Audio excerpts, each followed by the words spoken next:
एक पूजने की मैं कथा सुनाता हूँ। आश्रम में वो अपने सभी शिष्य गणों के साथ रहते थे और जो उनकी दिनचर्या थी उसका पालन करते रहते थे। तो एक दिन की बात है कि उनके आश्रम में सायंकाल में 5 असुर आ गए, 5 असुर, और वो भी आए तो साधु रूप में आए। और उस पूरी उनके जो शिष्य मंडली थी बहुत बड़ी थी और कई जगह उनके आश्रम भी फैले हुए थे, तो वो भी लोग वहीं आए हुए थे। तो उन सब में वो घुल मिल गए, मतलब पहचानना संभव नहीं हो कि कौन कहाँ से आया है, और सब उसी रूप में थे। तो लेकिन ये जो गुरु महाराज थे, गुरु महाराज को इसका ज्ञान हो गया कि असुर लोग यहाँ पे आए हैं। और जो शाम को पूजा वंदना की, जो संध्या कालीन जो पूजा होती है वो पूजा की, उसमें भी वो असुर शामिल हुए, क्योंकि वो सब थे साधु रूप में थे, वो शामिल हो गए। और पूजा खत्म होने के बाद भोजन प्रसादी हुई, रात्रि आराम, रात्रि विश्राम हुआ।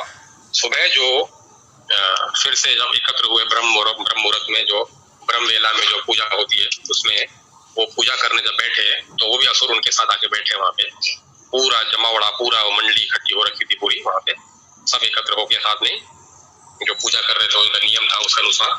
तो फिर गुरुजी ने देखा कि ये अभी भी मौजूद हैं। गुरुजी चाहते तो रात को ही उनका काम तमाम कर सकते थे, लेकिन ये तो सब पे दया दृष्टि करने वाले हैं और हिंसा से दूर रहने वाले हैं। तो उनका जो मन की जो थी उनकी, वो जान चुके थे। उसके बाद भी वो दया भाव चुप रहे, कुछ बोला नहीं, कुछ राज नहीं खोला, और नजर उनके पर बनी रही वहीं से, लेकिन कुछ किया नहीं, कुछ कहा नहीं। सुबह होते ही गुरुजी ने यह आदेश दे दिया कि इस आरती पूजा के बाद जितने भी यहाँ शिष्यगण हैं, सबको मौन व्रत धारण करना है, मौन व्रत रखना है, खाना पीना है, कामकाज करना है, लेकिन मुंह नहीं खोलना है, बात नहीं करनी, किसी से भी बात नहीं करनी है। और ये एक व्यवस्था रखी कि ये आश्रम में जो गुरुजी की कुटी थी, जब मैं उस कुटी में जाऊंगा तो उसके बाद एक एक करके सब शिष्य मुझे 24 घंटे में एक बार मुझे मिलने आएंगे, मुझसे मिलने आएंगे। और ठीक है, इस तरह की व्यवस्था बनाई और ये मौन व्रत का शुरू हो गया समय। सब मौन व्रत हो गए, तो ये भी समझ गया कि ये गुरुजी जो हैं बड़े चालाक हैं। अब इन्होंने मौन व्रत रख दिया, अब हम यहाँ पे इनको बरगलाते या इनके तरफ फूट डालते या धर्म के खिलाफ इनको करते, अभी हमसे बात ही नहीं करेंगे, हम भी बात नहीं कर पाएंगे, हम भी उस रूप में। खैर, जैसे जैसे समय बीतता गया, जिनके जो काम किए, और वो जो समय आया जिसमें गुरुजी के पास सबको हाजिरी देनी थी, मतलब ऐसा बोला अटेंडेंस देनी थी कि वहां जाना था आश्रम कुटिया के अंदर, और गुरुजी सब उनसे पूछते कैसा रहा मौन व्रत आपका। तो सब लोग मौन व्रत में थे, तो मुंह तो खोलना था नहीं उनको, तो किसी ने मुंह नहीं खोला। हाथ जोड़ के गर्दन झुका के जो भी उनके तरफ से जो संबोधन था मौन में ही, वो उन्होंने उनको किया, और गुरु ने वो स्वीकार किया और वो चले अपने काम से निकले। ऐसे करते करते सब आए। जब इनका भी नंबर आया तो जैसे ये गए तो बोला कैसा रहा आपका मौन व्रत। तो बोला हम यहाँ मौन व्रत करने थोड़ी आए। तो उनका इतना बोलना, गुरु जी ने एक रसीद दी, चमाट, जोर से एक चमाट खींच दी वहीं पे। बोला तुम्हें कहा था मौन व्रत रखना, तुमने मुंह क्यों खोला। अब तुम्हारे ये दंड के रूप में तुम्हें ये सजा है कि कल तुम्हें भोजन नहीं मिलेगा, कल तुम्हें मौन व्रत के साथ साथ भूखा भी रहना पड़ेगा, अन्न का तुम्हें त्याग करना पड़ेगा। और पांचों ने इस तरह की गुस्ताखी की और पांचों को एक चमाट रसीद दी, उन्होंने थप्पड़ खींच के मार दी। और सबको शिष्यों को आदेश कर दिया कि इन पांचों का कल अन्न का व्रत रहेगा, ये अन्न नहीं लेंगे। बोला ठीक है, गुरुजी ने बोला वैसे ही। तो दूसरे दिन भी ये सब मौन व्रत में ही रहे, और गुरुजी ने कहा था जब मैं बोलूं तभी मौन व्रत खोलना, बाकी मौन व्रत नहीं कोई खोलेगा। तो फिर सब लोग मौन व्रत में ही रहे, ये भी मौन व्रत में रहे। फिर जो दूसरे दिन की जो परंपरा गुरु ने बना रखी थी, जो उस तरह की उन्होंने रखी थी मुझसे मिलने आना, तो सब लोग मिलने गए। सबसे पूछा गुरुजी ने हालचाल, सबने उसी मुद्रा में, उसी संकेत के भाषा में बोला। और जब इनका नंबर आया तो बोला कैसा है तुम्हारा मौन और कैसा है तुम्हारा व्रत बिना अन्न के। तो बोला आप ऐसे भूखे बैठ के दिखाइए जैसे हम भूखे रहे। फिर उन्होंने गुस्ताखी की। तो दूसरे दिन गुरुजी ने एक नहीं 2 तमाचे रसीद दिए, और फिर एक फरमान जारी कर दिया है दंड के रूप में कि इन साधुओं को, इनको अन्न तो बंद कर दिया इनका, अब जल भी नहीं पिएंगे, अब जल भी इनका बंद हो गया। तो दूसरे दिन इन्होंने देखा कि सब लोग तपस्या कर रहे हैं, पूजा भी कर रहे हैं, वो सब उनके कानों पढ़ रहे थे, जो होम हवन हो रहे थे, जो मंत्रोच्चारण हो रहा था, और जो सुबह शाम की जो गुरु की जो पूजा की जो पद्धति थी उसका भी अनुसरण अनुपालन कर रहे थे, वो भी साथ में शामिल हो रहे थे। तो उनके भगवान के नाम की जो महिमा थी उनके कानों में पड़ रही थी। और जैसे एक दिन तो उन्होंने गुस्ताखी की, एक तमाचा खाया, खाना बंद हो गया। दूसरे दिन गुस्ताखी की, 2 तमाचे खाए, पीना बंद हो गया, पानी भी बंद कर दिया। तीसरे दिन फिर सब लोग मिलने अलग अलग आते थे, एक साथ नहीं आते थे, एक एक बुलाते थे गुरुजी। फिर ये 5 को बुलाया। तीसरे दिन उन्होंने फिर गुस्ताखी कर दी, मतलब ऐसे उनके शान के खिलाफ ऐसी बात की। तो गुरुजी ने उस दिन उनको 3 तमाचे रसीद दिए। पहले दिन 1, दूसरे दिन 2, तीसरे दिन 3 तमाचे रसीद दिए। और फिर ये दंड के रूप में ये व्यवस्था रखी कि इनका खाना भी बंद है, इनका जल भी बंद है, और अब ये आंखें भी नहीं खोलेंगे। इनको अलग अलग बिठाना, साथ में नहीं रखना। ये दूसरे दिन फरमान जारी कर दिया था कि ये 5 साथ नहीं रहेंगे, अलग अलग रहेंगे। तो 5 दिन पहले दिन से ये व्यवस्था कर दी थी दंड के रूप में कि अन्न भोजन नहीं लेंगे और अलग अलग रहेंगे, और जल भी नहीं रहेंगे, अलग अलग रहेंगे। और जल अन्न दोनों नहीं लेने के साथ साथ अब ये आंखें भी नहीं खोलेंगे। और इनके ऊपर शिष्यों की इस तरह की पहरेदार टुकड़ी डाल दी कि इनको अब आंख भी नहीं खोलनी है, और इनका जो नाम उच्चारण जो चलता था उसका स्मरण करते रहेंगे और आंख नहीं खोलेंगे। तो गुरु के सानिध्य में रहे ये 4 दिन। एक दिन पहले दिन आ गए थे ये, दूसरे दिन मौन, तीसरे दिन थप्पड़ खाई तो खाना बंद, चौथे दिन जल बंद, और 5वें दिन जल भी बंद, भोजन भी बंद और आंख भी बंद। मतलब 4 दिन इनके ऐसे हो गए। और जब इन्होंने आंख बंद की तो फिर जैसे गुरुजी ने नाम दे रखा था, तो नाम से तब का जो सुमरन करते ही थे। और गुरुजी के थप्पड़ मारने के प्रताप से, और वो जो नाम के जो कीर्तन जो कान में जो श्रवण कर रहे थे उसके प्रताप से, और उस तरह का जो पहले दिन आके अन्न भोजन लिया था उन्होंने, जल लिया था उसके प्रताप से, और सत्संगियों के संग से उनके पाप शनय शनय खत्म होते गए। पहले दिन 1 तमाचा खाया, दूसरे दिन 2 खाए, तीसरे दिन 3 तमाचे खाए, और इतने 3 दिनों में तो उनके पाप जल के नष्ट भस्म हो गए, और ये बिना पाप के हो गए, पाप रहित हो गए। लेकिन अब वृत्ति तो उनकी जल्दी बदलती नहीं है किसी की, लेकिन हाँ पाप इनके जाते रहे। तो पाप का ताप चला गया तो इनके अंदर सतव गुण की प्रधानता हो गई। तो फिर जब ये चौथा दिन हुआ तो गुरुजी ने फिर उनको अपने आश्रम में बुलाया, और जिस दिन इनका आंखें बंद रखवाई थी गुरुजी ने, उस दिन गुरुजी ने ये फरमान दे दिया था कि आज पूरे आश्रम में कोई भी भोजन नहीं करेगा, सबका व्रत रहेगा। जिस दिन इनकी आंखें बंद रखी थी, उस दिन किसी भी शिष्य ने अन्न जल नहीं लिया था। गुरु की तरफ से ये व्रत का फरमान जारी हो गया था, ये आदेश आ गया था कि कोई भी नहीं खाएगा। और जब ये फिर इनको बुलाया आपने कुटिया में, बोला, फिर उनसे पूछा, अलग अलग बुलाया, पूछा कैसा रहा तुम्हारा मौन व्रत, तुम्हारा अन्न जल का त्याग, और आंखें तुम्हारी बंद थी, तुम्हारा कैसा रहा? तो बोला, फिर उन्होंने जब पूछना चाहा तो फिर उन्हीं हिसाब से इशारों से उन्होंने बोला, फिर उन्होंने वो नियम भंग नहीं किया। जब नियम भंग नहीं किया तो गुरुजी ने उनको उस दिन दंड नहीं दिया, और गुरुजी ने बोला कि आज दिन से भोजन बनेगा, सब भोजन करेंगे और ये भी भोजन लेंगे, इनके लिए भी किसी तरह की मनाही नहीं है, ये भी अन्न जल का ग्रहण करेंगे। तो लेकिन इनके पाप चले गए थे और इनको आत्मग्लानि थी कि मैं किस उद्देश्य से आए थे और ये कितने तपस्वी ऋषि हैं, साधु हैं, इनके संग से हमारे वो मलिनता, हमारी वो दुष्टता जाती रही और इनके अंदर आत्मग्लानि हुई। इन्होंने स्वेच्छा से न अन्न लिया न जल लिया, बोला नहीं हम अन्न जल नहीं लेंगे। तो सब शिष्यों ने कहा कि नहीं, तुम्हारे लिए गुरु जी ने आदेश दे दिया, तुम भले खा सकते हो अन्न जल, उसको रोको मत, तुम खाओ भले। बोला नहीं, हमें पश्चाताप है इस चीज से, गुरु जी को हमारी वजह से कष्ट हुआ, उनको नाराजगी, उनको दुख हुआ और हमें उन्होंने डांटा। कभी किसी डांटते नहीं है, उन्होंने हमारी वजह से उनको वेदना हुई और हमें भूखा रखा, हमें भूखा रख के भी उनको वेदना हुई, तो हमें इस चीज की बड़ी पश्चाताप है इस चीज का, और हम नहीं खाएंगे। तो इच्छा से उन्होंने अन्न जल का त्याग कर दिया और गुरु जी ने फिर वो मौन व्रत खत्म करवा दिया था उस दिन सबका।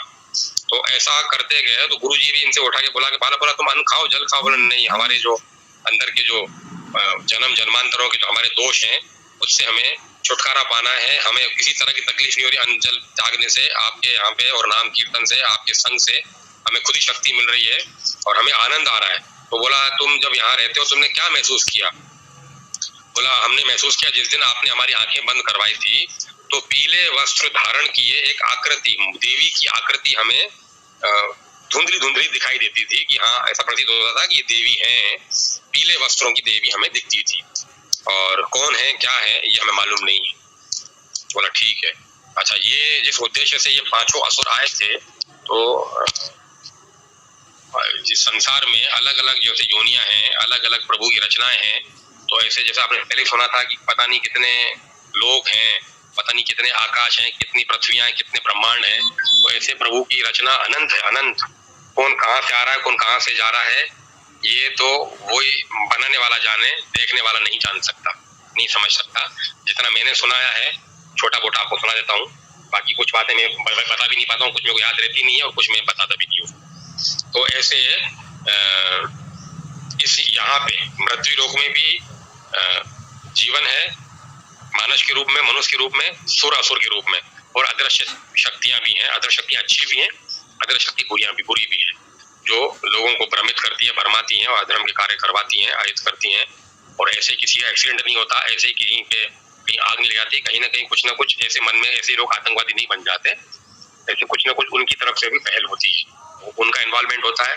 ये हो गई यहाँ की। फिर आकाश और पृथ्वी के बीच का जो एरिया है, यहाँ भी अलग योनि के सुर असुर रहते हैं, वो भी किसी न किसी तरह से प्रभु के अच्छे कार्यों में उत्पाद करते रहते हैं। फिर हो गया इनके ऊपर, फिर हो गया हाई स्टेज के लोग जो और ज्यादा, और उससे भी और ऊपर जो और ज्यादा असुर हैं, जिनका आपने सुना था कि जिनके शुक्राचार्य गुरु हैं, और ऊपर मतलब ऐसे कड़ी से कड़ी बहुत जुड़ी हुई है, सबकी कड़ियां एक साथ जुड़ी हुई है।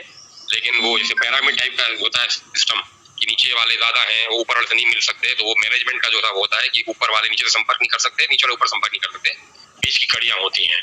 तो उस तरह हाई लेवल के जो थे, उन्होंने इनको भेजा था कि जाओ इस आश्रम में जाओ और इनको खत्म करो और इनका अहित करो जाके।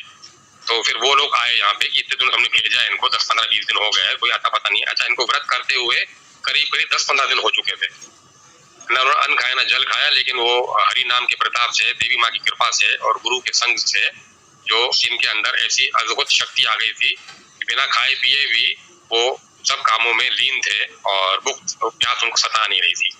और अब वो उनके अंदर असुरत्व खत्म हो गया था, असुर से सुर होते जा रहे थे, तो वो सुर की प्रधानता बढ़ गई थी, असुर की बिल्कुल निम्नता तक आज ही वो निम्न कोटि तक पहुंच चुकी थी उनकी असर, उसका असुरता का। वो जब आए तो उन्होंने आके देखा कि ये तो अब ऐसे हो गए हैं, बिल्कुल पंगु हो गए हैं, तो हमारे काम के ही नहीं रहे, बेकार हो गए, जिस नियत से आए थे इस नियत से इन्होंने काम ही नहीं किया है। तो उन्होंने सोचा कि अब ये क्या करें, हम आ ही चुके हैं, हम ही जाके गुरु को खत्म कर देते हैं। अच्छा, गुरु जी का क्या नियम था कि एक समय के बाद वो अपने कुटिया में चले जाते थे और ध्यान अवस्था में बैठ जाते थे, ये सबको मालूम था, वहाँ जो शिष्य थे। तो इन पांचों ने जब देखा कि ये आ गए हैं, तो ये अब हमें, इन्होंने कहा, तो इन्होंने करने से मना कर दिया, हम नहीं करेंगे, हम इनका हित नहीं करेंगे और न किसी और का हित करेंगे, अब हम ऐसे नहीं है, अब हम इन्हीं के अनुयायी हैं, इन्हीं के शिष्य बनेंगे, अब हम संन्यास लेंगे हम।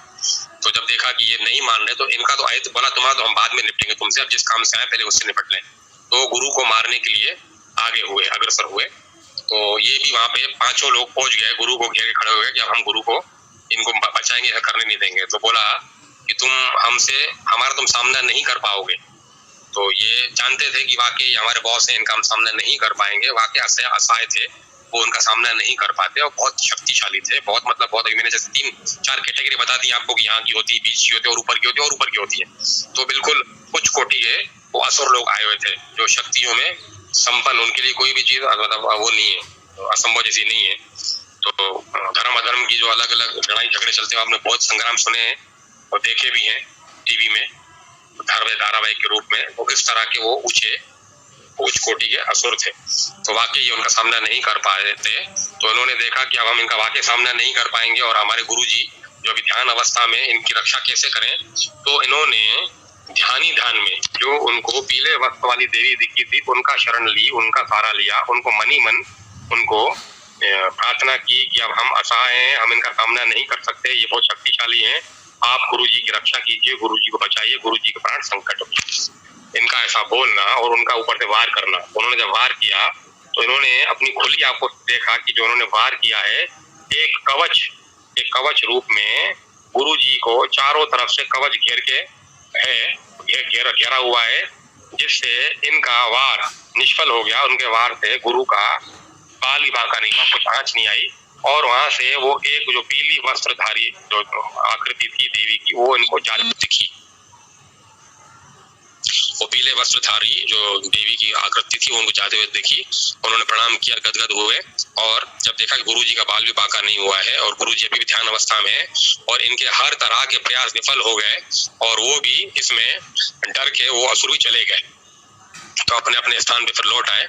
और जब दूसरे दिन गुरुजी ने इनको बुलाया अपने पास, तो बोला अपना परिचय दो, तुम कौन हो, क्या हो। तब इन्होंने, और नहीं, फिर उन्होंने सामने से कहा कि गुरुजी आप हमें, हम आपकी शरण में हैं, हमें आप अपना कर लीजिए, हमें आप अपने नाम की कंठी पहना दीजिए, हमें दीक्षा दीजिए और हमें संन्यास ग्रहण करवा दीजिए। तो गुरुजी ने बोला कि तुम कौन हो, क्या हो। तो उन्होंने सब बताया कि हम ऐसे ऐसे थे और हमारा ऐसा ऐसा नाम है और हम वहां से आए। तो बोला जो रात को तुम्हारे जो आए थे पांचों, वो तुम्हारे बड़े थे जिन्होंने तुम्हें आदेश दिया और तुमने ऐसा बोलो। गुरुजी आप तो ध्यान अवस्था में थे। तो बोला हाँ मैं ध्यान अवस्था में था, पर मेरे अंदर जो दूसरी तरह की माँ ने जो कृपा कर रखी है उससे मेरे को भूत भविष्य और वर्तमान सब दिखता है, क्या हो रहा है क्या नहीं था। मैं भले पूजा में था पर मेरे को सब दिख रहा था, मेरी आंखें बंद थी पर मैं सब देख पा रहा था। और तुम्हारी इस करने से तुम्हारे ऊपर माता जी की खुश है तुम्हारे ऊपर। बोला हम बहुत पापी हैं, हम बहुत दुष्ट हैं, हमें अपना कर लीजिए, हमारे पाप चले जाएं और हम यही जीवन अपनाना चाहते हैं।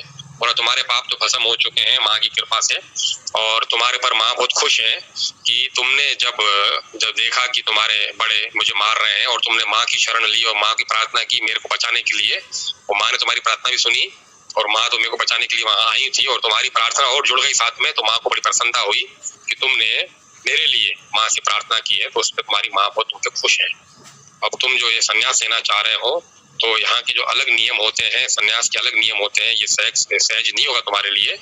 मैं पहले इन शिष्यों से पूछूंगा, ये सब शिष्य हाँ करेंगे, तुम्हारा पूरा परिचय दूंगा, इनको सब बताऊंगा, वो सब हाँ करेंगे, उसके बाद ही मैं तुम्हें शिष्य बनाने के लिए हाँ मेरी हाँ रहेगी। लेकिन उसके साथ साथ जो तुम्हारे असुरगण हैं, जिनके परिवार से तुम हो, उनसे भी मुझे आज्ञा चाहिए। तो बोला गुरुजी फिर तो आज्ञा नहीं मिल पाएगी, शिष्यों से तो एक बार आज्ञा मिल जाएगी, उनसे हम पूछने जाएंगे तब तो वो हमारे दुश्मन हो गए हैं और हमें वो इस मार्ग में क्यों चलने देंगे, उल्टा वो हमें मारना चाहते हैं, हमें खत्म करना चाहते हैं। हम उनके पास जाएंगे तो वैसे हमें खत्म कर देंगे वो, और आपके पास तो दूर की बात रही, भेज ही नहीं पाएंगे। बोला नहीं, तुम्हारे ऊपर माँ की कृपा है, तुम्हारे ऊपर माँ खुश है, तो कोई तुम्हारा बाल बाका नहीं कर पाएगा। लेकिन जो संन्यास के नियम होते हैं उन नियमों का मुझे पालन करना पड़ेगा, उसमें कोई छूट बांध नहीं है, बांध छोड़ नहीं होती उसके अंदर। जो नियम एक के लिए वो सबके लिए, वो कोई अपना है या कोई पराया है उसके लिए नियम को भंग नहीं करते, इसीलिए नियम को तो नियम पालना ही पड़ेगा। तो गुरुजी ने सब शिष्यों को बुलाया और देखो गुरु के क्या शिष्य हैं, कितने पहुंचे हुए, किस कशा के लोग हैं, किस दशा के लोग हैं, क्या उनकी स्थिति है, क्या उनकी पहुंच है उस अध्यात्म युग में, अध्यात्म मार्ग में। सब शिष्यों ने एक साथ बोला कि गुरुजी हमें आपत्ति नहीं है। बोला पूछा अलग अलग था, लेकिन सबने बताया कि हम जानते हैं जिस दिन ये आपके यहाँ आए थे जब आपने इनको कुछ नहीं किया तो हमने भी कुछ नहीं किया। अब बताइए सबको मालूम था ये असुर है, गुरु को तो मालूम था ही था, लेकिन हमारे गुरु चुप हैं, हमारे गुरु खामोश हैं और हमारे गुरु जानते हुए भी इनसे प्रेमवत व्यवहार कर रहे हैं। तो जब हमारे गुरु करें तो हम क्यों नहीं करें। इन्होंने भी वैसा ही व्यवहार किया, इन्होंने बिल्कुल राज को राज बने दिया, नहीं दिया, नहीं खोला, और बोला हम अपनी कुटिया से ही अपने जो नींद वाली अवस्था में देख रहे थे कि असुर आए हैं और ये दौड़ के आपके पास आए हैं, आपकी रक्षा कर रहे हैं। हम असुर कुछ करते और हम उनको वहीं से ही लेटे लेटे उन पांचों असुरों को, जो असुर दूसरे आए थे उनको भस्म कर देते। आपकी कृपा से जो आपने हमें सिखाया है, जो आपने शिक्षा दीक्षा दी है, जो मंत्र दिए हैं आपने, जो हमें शक्ति दी है, जो माता की हम पे कृपा है, हम वहीं से कर देते। लेकिन जब इन्होंने माँ को पुकारा और माँ ने कवच रूप में आपकी रक्षा की, तब हम वहीं रह गए। इससे हमने जान लिया कि आपके यहाँ रहने से और आपके जो दंड स्वरूप जो आपने इनको तमाचे मारे थे, इससे इनके पूरे पाप भस्म हो चुके हैं, पाप नाम की चीज एक भी इनके अंदर नहीं रही है।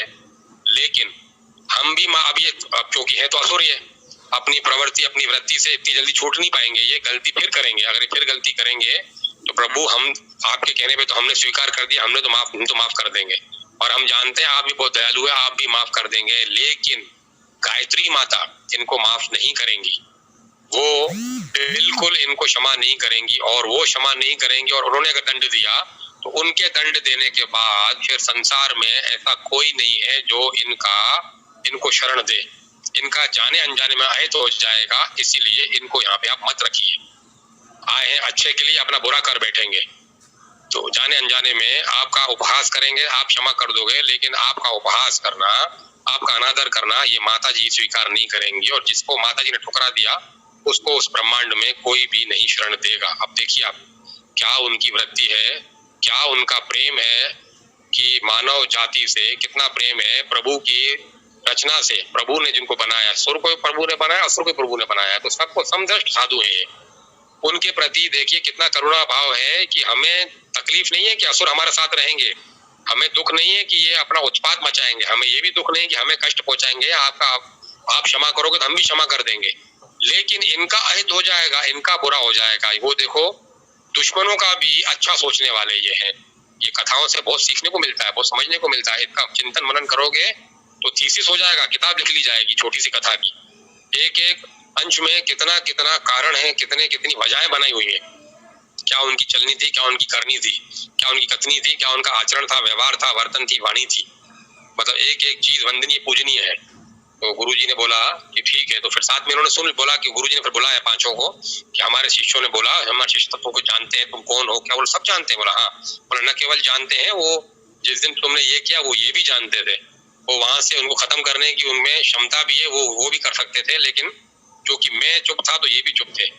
अगर कुछ ऐसा अप्रिय काम होता तो ये तत्काल तुम्हारे उनके वार से पहले ही उनको भस्म कर देते। बोला अरे, उन्होंने सर पे हाथ रख दिया कि बोला ऐसे मान जानने वाले और अभी तक अनजान बने हुए हमारे साथ, हमसे इन्होंने कभी राज को राज ही रहने दिया, वैसे ही सामान्य चल रहे हैं हमारे साथ, वैसे ही व्यवहार कर रहे हैं, बिल्कुल उजागर नहीं होने दिया। बोला उनका कहना यह है कि अगर माता जी तुम्हें दंड देंगी तो तुम कहीं के नहीं रहोगे, तुम्हारा सर्वनाश हो जाएगा, सत्यानाश हो जाएगा। बोला माता जी अगर दंड देंगी हमको तो हमारा उसमें नाश नहीं होगा, हमारा उद्धार ही होगा, क्योंकि माँ मारती नहीं, माँ तारती है। आप लोग तारने वाले हो, आप लोग मारने वाले नहीं हो, तो हमारा उसमें भी उद्धार हो जाएगा, हमारी उसमें भी उस योनि से छुटकारा पाके हमारे आगे का मार्ग, हमारी आगे गति हो जाएगी और हमारा आगे का मार्ग प्रशस्त हो जाएगा। इन्होंने सर स्वीकार किया इन चीजों को। फिर बोला कि जब चलो तुम्हारे बॉस बोले हैं, तुम्हारे जो अधिष्ठात्रा तुम्हारे जो हैं उनके पास चलते हैं। वो उनके जो अधिष्ठात्रा थे, जो उनके थे बॉस लोग, उनके पास गए तो उन्होंने देखा दूर से आते हुए कि ये पांचों, उस दिन तो ये मेरे को लग रहा है कि ये स्वांग कर रहे थे, किरदार निभा रहे थे, नाटक कर रहे थे कि हम कुछ नहीं करेंगे, ये बड़े चालाक हैं, बड़े होशियार लोग हैं, हमने तो एक गुरु को मारने के लिए कहा था, ये तो गुरु के साथ पूरी गुरु की मंडली को लेके आए हैं। वाह रे वाह, अंदर अंदर खुश हो रहे थे कि वाह ये हमारे काम के शिष्य हैं, काम के हमारे चेले हैं, हमारे शागिर्दों ने अच्छा काम कर दिया। अब आज हम इन सबको खत्म कर देंगे, सबको खत्म करके भस्म कर देंगे इनको। तो वो अपनी गुंताड़े में वहीं अपने मन का धन करके वहीं खुश हो रहे थे ये। और जैसे समीप आए तो इन्होंने आके पांचों ने बोला कि अब हमारा हृदय परिवर्तन हो चुका है, हम इन गुरु के शरण में हैं, हम गुरु के नाम की कंठी पहनना चाहते हैं, उनसे दीक्षा लेना चाहते हैं, गुरु मंत्र लेना चाहते हैं, हम संन्यास ग्रहण करना है। तो बोला जाओ काला मुंह करो, हमें क्या करना है, तुम हमारे किसी काम के नहीं हो, तुम्हारे जैसे अनुयायियों से धंधा होना अच्छा। तो बोला उस दिन बोला नहीं ऐसा मत बोलो, इनकी गुरु बोला तुम्हें इनके निठल्लों के पास में जाना चाहो नहीं, इस तरह की गलत बात मत करो, ये सब पहुंचे हुए हैं, सब जानते हैं, आप जो उस दिन वार करने आए थे वो उस दिन भी जानते थे, और आपने उस दिन इतना प्रयास किया, आपके किसी प्रयास को सफलता मिली तो समझिए कितने पहुंचे हुए, और आपको जाने दिया वापस, आपका बाल भी बाका नहीं किया, वो चाहते तो वहीं से, गुरु तो क्या, गुरु का एक शिष्य ही बहुत भारी था आपके लिए, आपकी पूरी सेना को भस्म कर देता, गुरु को उठने की जरूरत भी नहीं थी। बोला अच्छा ऐसा है? बोला हाँ, इनका एक शिष्य भी भारी है। तो इतना जब आपस में संवाद कर ही रहे थे तो गुरु ने खुद सामने से बोला इनको, जो 5 असुर आए थे, बोला एक काम करो, आपने जितने भी यहाँ शिष्य मंडली खड़ी है इनमें से किसी भी एक शिष्य को तुम चयन कर लो कि जो इनको सबक सिखाए, इनको भी सही कर दे। तो बोला नतमस्तक हो गया, गुरु की आज्ञा थी। बोला जी गुरु जी। सामने से उनको इतने में वो कह रहे थे, में से सामने से एक शिष्य आ गए इनके और बोला कि इनको तो मैं बाद में देखूंगा, तुम्हारे शिष्य मंडल, तुम्हारे जो ये अनुयायी हैं इनको तो बाद में, अभी तो मैं सही किए देता हूँ। तो अब जब इतनी ढेरों सेना खड़ी हो और सेना का तनिक डर नहीं है, निहत्था आदमी खड़ो होकर राजा से बोल बैठे कि तेरी सेना को तो मैं बाद में निपटूंगा, अभी मैं तेरे को निपटता हूँ, चल तू मेरा सामना करके दिखा। इतना जब कोई का जोश देखेगा तो सामने वाले का होश जाता रहता है, उसके हौसले वहीं पस्त हो गए सुन के, लेकिन वो डर को जाहिर नहीं किया, और डर को जाहिर नहीं करते बोला तुम मुझसे निपटना बाद में, पहले जो ये मेरे ये मुस्टंडे खड़े पहले इनसे निपटो। तो उसमें जो पुष्ट पुष्ट थे उनको आगे किया, जैसे उनको आगे किया तो ये गुरु के शिष्य ने बिना कुछ हथियार उठाए, बिना कुछ किए उनको उल्टा कर दिया, सर नीचे पांव ऊपर, और उनकी पूरी शक्ति खींच ली। और न केवल उन जितने भी 5 हुष्ट पुष्ट थे, पूरे के पूरे जितने भी उनके असुर सेना थी, जितने उनके अनुचर थे, उन सबको उल्टा कर दिया, पूरी शक्ति खींच दी। बोला हम समझ गए थे, तुम डर के मारे बोल रहे थे कि तुमने डर से ये बोला था कि मैं ऐसा करूंगा, इनको आगे कर रहे थे, तुम तो वही घबरा गए थे, लेकिन अब तुमने ये किया तो हमने तुम्हें करके दिखाया, तो ये वैसे घबरा गया। बोला अब तुम्हें हम मौका देते हैं, तुम्हारे पास जो शक्ति है उस शक्ति का तुम हमारे ऊपर उपयोग करो, प्रयोग करो, अब तुम सीधे लड़ना, हम उल्टे लड़ेंगे। फिर इन्होंने, गुरु के शिष्य ने, ये उल्टे हो गए सर के बल, वो सीधा हो गया, वो सीधे थे ही थे, वो जो असुर था सीधा था ही था। तो उनका फिर बल बढ़ा कि चलो ठीक है, उल्टा होकर मुझसे क्या लड़ पाएगा, मैं सीधा हूं, तो कम से कम इनको थोड़ी तसल्ली हुई, थोड़ा जान में जाना है कि मैं ऐसे लड़ सकता हूँ। वो शक्ति देख चुके थे, बिना कुछ किए अपने योग बल से, अपनी सिद्धि से, अपनी शक्ति से मेरे पूरे शिष्यों को, पूरे असुरों को, पूरी सेना को उल्टा कर दिया, सर नीचे धड़ ऊपर, पांव पर, और शक्तिहीन शक्ति भी खींच ली साथ में। तो उसके बाद जब इन्होंने प्रयास किया तो प्रयास का पूरा विफल रहा, और उनकी भी शक्ति पूरी इन शिष्य ने खींच ली। और इन शिष्यों ने बोला अब इनकी शक्ति मैंने खींच ली है, अब चलो गुरुजी अपने आश्रम चलते हैं, अब इन सबको बांध के इनको दंड अपने आश्रम में ही देंगे। तो गुरुजी ने ठीक है, तो इन सबको बंधक बना के अपने आश्रम में ले आए। और जो मैंने कहा था ना कल आपको कि गायत्री माता के लिए कोई भी काम अशक्य नहीं है, कोई भी काम असंभव नहीं है, वो हर असंभव को संभव कर सकती है, हर बिगड़ी को बना सकती है, हर लेखे को बदल सकती है। विधाता के लेख को बदलने की शक्ति गायत्री माँ में है। क्योंकि आपने सुन रखा होगा जब पुष्कर में ब्रह्मा जी के द्वारा यज्ञ किया जा रहा था, तब देवता लोग, बड़े बड़े ऋषि मुनि साधु संत जितने भी थे वो आए, और जो वहाँ पे व्यासपीठ पे जो ब्राह्मण बैठे थे, जो उनको हवन करवाना था, उन्होंने हवन की बेला देखी और समय निर्धारित किया कि इस समय अपने को करना है। और उस समय तक सावित्री माता, जो ब्रह्मा जी की अर्धांगिनी हमारी देवी माँ सावित्री माँ, उस टाइम नहीं आई थी। बोला आने वाली। तब देखा कि ये बेला निकल रही है इसकी यज्ञ की, तो उन्होंने सोचा क्या करें। तो सब ने एक मत होके वहां पे, वो भी एक योग से ही उन माँ की वहां उत्पत्ति हुई थी, जिसको अपन गायत्री माता बोलते हैं। उस दिन वो अवतरित हुई थी, उस दिन उनका प्रादुर्भाव, उस दिन उनका संसार में आना हुआ था। लेकिन वो ग्वालिन के रूप में वहां पे चरा रही थी, बकरियों को, गायों को वहां पर चरा रही थी। तो उन सब लोगों ने, उन सब देवताओं ने और पंडितों ने एक मत से कहा कि अब इनको ही, इनका वरण कर लें ये, और इनके साथ अपन इस यज्ञ को पूर्ण करें। बहुत बड़ा यज्ञ है, तो यज्ञ को, या अश्वमेध यज्ञ था या और उससे बड़ा कोई यज्ञ था, इनको करें। जब यज्ञ की शुरू हुई, आहुति देना शुरू की, इतने में ही सावित्री माँ जी आ गई। और सावित्री माँ आ गई, फिर आके उन्होंने क्रोध किया, बहुत क्रोध करके ब्रह्मा जी को श्राप दिया। ये एक अलग कथा बता रहा हूँ मैं आपको, इस कथा से हट के बता रहा हूँ। ब्रह्मा जी को श्राप दिया और बोल दिया कि तुम अब कहीं भी संसार में पूजनीय नहीं रहोगे, केवल यहीं इसकी जगह पे जहाँ तुमने मेरे साथ हवन करने का सोचा था, केवल यही तुम्हारी पूजा होगी, बाकी कहीं पूजा नहीं होगी। इस तरह से बात हुई। तो वो जो ग्वालन के रूप में आई थी वो गायत्री माता थी। ये सृष्टि के शुरुआत की बात बताई आपको कि जब सृष्टि की शुरुआत किया, वो ये माँ तो अंश रूप में शुरू से विद्यमान है, लेकिन उस समय कैसे प्रादुर्भाव होके इस रूप में इनका अवतरण हुआ था। अब जब आगे गुरु प्रेरणा से, गुरु की आज्ञा से जब मैं और शास्त्रों का पाठ करूंगा, या मैं गुरु की बताई आपको कथाएं सुनाऊंगा, तब आपको धीरे धीरे ज्ञान हो जाएगा कैसे कौन कौन अवतार कब कब हुए थे, और क्या अपना समृद्ध अपना ये वो है धर्म, उनको धर्म जो अपना है कितना विशाल है। फिर उन जैसे 5 असुरों की वृत्ति बदली, उसी प्रकार ये जो इनके दूसरे जो बॉस थे और बॉस की जो पूरी सेना थी वो भी वहां रहे। धीरे धीरे शनय शनय उनके भी संग से, उनके भी तपोबल से, उन सब के पाप शाप जो थे सब शांत हो गए, और वो भी असुर से सुर बन गए। बोलो गायत्री माता की जय, उन पूजनियों की जय, समस्त साधु संत पूज्य ऋषि मुनियों की जय।